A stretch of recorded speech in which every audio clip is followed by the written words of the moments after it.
My name's Amy from Anchor Cars, and today I'm going to be taking you through this vehicle. If you do have any questions following on from the video, please don't hesitate to give us a call on the number shown above, and our salesman will be more than happy to go through those with you.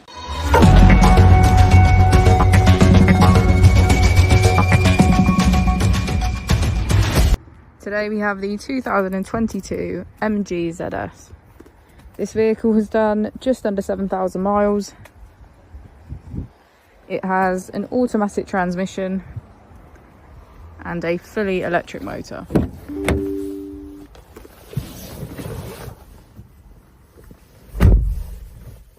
To the left of our steering wheel, we have cruise control as a feature, as well as our automatic headlights.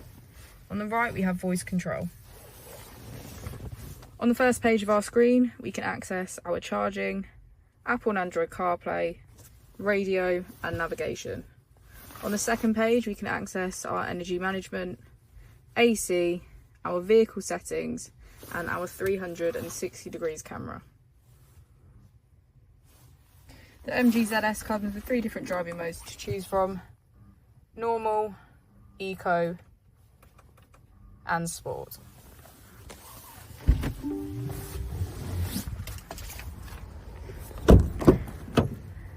As we go into the back of the vehicle, we can see that we have a full leather, black interior, and get a good view of our panoramic roof. Thank you for watching the video. Our opening hours are Monday to Friday 9 till 6, Saturday 9 till 5, and Sunday 10 till 4. I'll also be displaying our contact details on the screen for you now.